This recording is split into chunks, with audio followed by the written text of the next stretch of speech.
Olá, bem-vindos ao MedSpace. Hoje a gente vai mergulhar num tema super importante para a prática médica e figurinha carimbada em provas, como revalida e residência. Sim, A tireoidite de Hashimoto. isso mesmo. É a principal causa de hipotireoidismo, né?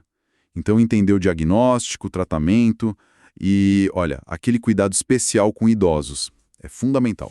Com certeza, a relevância é gigante. Pensa que pode afetar até 5% da população mundial. É muito mais comum em mulheres, ali entre os 30 e 50 anos, mais ou menos. E mexe com tudo, né? Mexe com o metabolismo inteiro. E apesar de ser comum, tem uns detalhes, umas nuances, assim, que, nossa, fazem toda a diferença na hora de conduzir o caso, sabe? Perfeito. Então, nosso objetivo aqui hoje é justamente esse. Vamos, assim, destrinchar o que é Hashimoto, ver como ela se diferencia de outras doenças da tireoide, investigar as causas, principalmente esses gatilhos mais recentes que a pesquisa aponta, sintomas, diagnóstico na prática e, claro, o tratamento, o padrão ouro e essas considerações clínicas que não dá para esquecer. Preparados? Vamos lá. Para começar, só para alinhar todo mundo, aquela revisão rápida sobre a tireoide. A glândula, né? Formato de borboleta aqui no pescoço. Isso. A função principal dela, produzir T3 e T4. E esses hormônios são, tipo, os maestros do nosso metabolismo, certo? Exatamente. Eles regulam, olha, desde a taxa metabólica basal, a queima de calorias, sabe? Até a saúde da pele, cabelo, o ritmo do intestino, temperatura do corpo, humor, colesterol, ossos, fertilidade, é muita coisa. Muita coisa mesmo. E aí é essencial diferenciar os dois grandes problemas, né? Hipo e hipertireoidismo. Fundamental. No hipotiroidismo, o hipo já diz. Baixa função, a glândula produz pouco T3 e T4. Os sintomas clássicos que a gente vê, ganho de peso, aquela dificuldade enorme de perder peso, pele seca, cabelo caindo, unha fraca, intestino preso, muito frio, lentidão física, mental, até uma tendência mais depressiva. E o hiper? O hiper é o oposto. Hiper, né? Acelerado, excesso de T3 e T4. Aí o quadro muda. Perda de peso, agitação, coração acelerado, que é taquicardia, palpitação, às vezes até arritmia. Nossa. Boca seca, olho seco, uma sensação de angústia, de ansiedade. É bem diferente. E ó, um lembrete que parece bobo, mas é importante para a comunicação, né? Tanto com o paciente quanto com o colega. Ninguém tem tireoide. Todo mundo tem a glândula. Exato. O certo é falar a condição. Tem o hipotireoidismo, tem o hipertireoidismo. Clareza é tudo, né? Totalmente. Bom, agora voltando para o nosso foco principal. A tiroidite de Hashimoto. Ela é a responsável por, assim, uns 95% dos casos de hipotireoidismo primário. É impressionante. 95%? É muita coisa. Muita coisa. É uma tireoidite linfocítica crônica, traduzindo, doença autoimune. O sistema de defesa do corpo, que deveria proteger a gente, começa a atacar a própria tireoide. Foi descoberta há bastante tempo, né? Sim, descrita lá em 1912 pelo Hakaru Hashimoto, mas só em 1957 que realmente confirmaram que era uma doença autoimune. E essa coisa de autoimunidade, como a gente explica isso de um jeito simples para o pessoal entender bem? Olha, imagina o sistema imunológico como se fosse o exército do corpo, né? Treinado para atacar invasores, vírus, bactérias. Certo. Na autoimunidade, acontece um erro de reconhecimento. Esse exército começa a atacar estruturas do próprio corpo. É como se fosse um fogo amigo, sabe? Contra células saudáveis. Entendi. Um ataque interno. E no caso específico da Hashimoto, quem são os alvos desse ataque? São principalmente duas proteínas super importantes da tireoide. Uma é a tireoperoxidase, a TPO. É uma enzima essencial para usar o iodo na produção do T3 e T4. O anticorpo que ataca ela é o anti-TPO. Anti-TPO, ok. E a outra? A outra é a tiroglobulina, ATG. É a proteína que serve como, digamos, a fábrica onde os hormônios T3 e T4 são montados.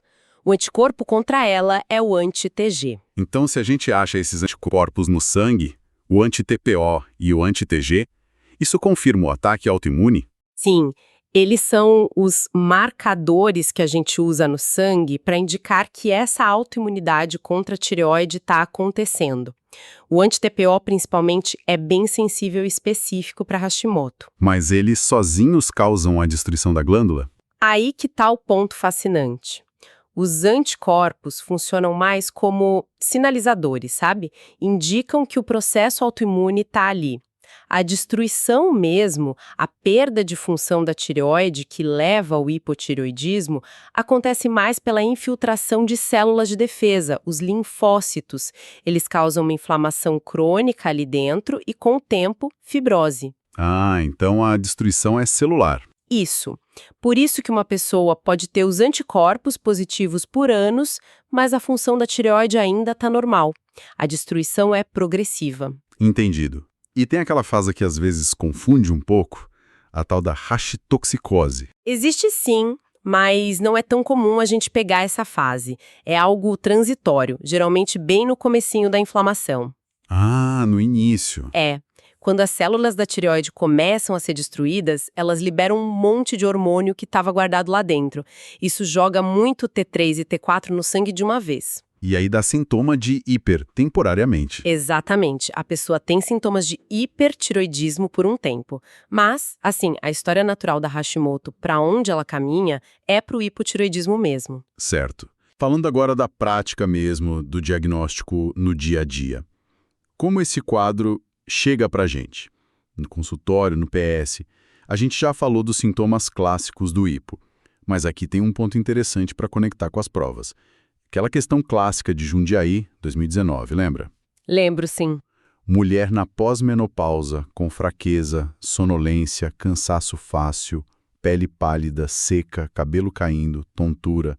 Aí no exame, pressão convergente, bradicardia, tipo FC de 50, reflexos lentos. Esse cenário grita hipotiroidismo, né? Grita. É um quadro muito sugestivo de hipotiroidismo já descompensado. A combinação dos sintomas gerais, né, cansaço, sono, falta de energia, com os achados na pele, no cabelo, a bradicardia, os reflexos lentificados, fecha muito o quadro. E aí pensando na epidemiologia. Exato. Pensando na causa mais provável desse hipotiroidismo, a primeiríssima hipótese tem que ser Hashimoto. Disparado. E como a gente bate o martelo no diagnóstico? Exames de sangue, imagem... O diagnóstico da função tiroidiana, se é hipo ou não, a gente faz dosando o TSH e o T4 livre. O TSH é o hormônio da hipófise que manda a tireoide trabalhar. Certo. No hipotireoidismo primário, como na Hashimoto, a tireoide não responde direito. Então, o TSH vai estar alto, tentando estimular, e o T4 livre vai estar baixo ou ali no limite inferior. E para confirmar que é Hashimoto mesmo? Aí entram os anticorpos que a gente falou. Anti-TPO, principalmente, e o anti-TG. Se eles vierem positivos, confirma a natureza autoimune da coisa. E o ultrassom da tireoide ajuda também. O que ele mostra, geralmente? Geralmente, a gente vê uma glândula de tamanho normal ou até aumentada, mas com a textura toda irregular, heterogênea, mais escura e hipoicóica. É um padrão típico de inflamação crônica, de tiroidite. E não é raro achar nódulos também, são comuns em quem tem Hashimoto. Perfeito. Diagnóstico fechado, vamos para o tratamento. Qual é o padrão ouro para o hipotiroidismo, seja por Hashimoto ou outra causa? O tratamento fundamental, o padrão ouro mesmo, é a reposição hormonal com levotiroxina sódica. É o T4 sintético.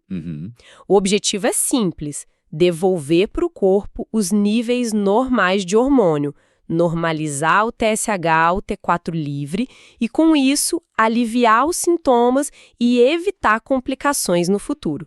A dose é muito individual, a gente ajusta para cada pessoa, olhando a clínica e os exames. E aqui vem aquele ponto crucial, né? Que despenca em prova e é vital para a segurança do paciente no dia a dia, o manejo em idosos. Esse ponto é, nossa, importantíssimo.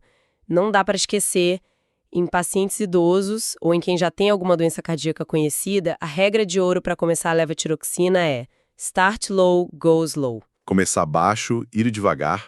Exatamente. Começa com uma dose bem baixinha e vai aumentando aos pouquinhos a cada 4 a 6 semanas. Sempre de olho na resposta do paciente e no TSH. Tem aquela analogia boa para fixar, né? Tem. Pensa num quadro de luz muito antigo, numa instalação elétrica velha. Se você ligar tudo de uma vez, de carga máxima pode dar um curto-circuito, certo? Sim. Com o idoso é parecido. Se você começa com uma dose alta de levotiroxina de cara, pode sobrecarregar o coração. O risco de desencadear uma arritmia, como fibrilação atrial, ou piorar uma angina que a pessoa já tinha, é real. Então, muita cautela. Start low, go slow. Excelente. Então, para a gente amarrar tudo para a prática. Hashimoto é a causa número 1 de hipotireoidismo. É autoimune, complexa, tem genética, Isso. diagnóstico, junta clínica, TSH, T4 livre e os anticorpos, anti-TPO na cabeça. Tratamento padrão, levotiroxina. Mas atenção máxima com idosos. Start low, go slow. Então a gente encerra essa nossa conversa focada de hoje aqui no Medspace. Foi ótimo. Esperamos que tenha ajudado a solidificar o conhecimento sobre tireoidite de Hashimoto, sempre com foco na prática e nas provas. Continue com a gente para mais temas relevantes. Até a próxima.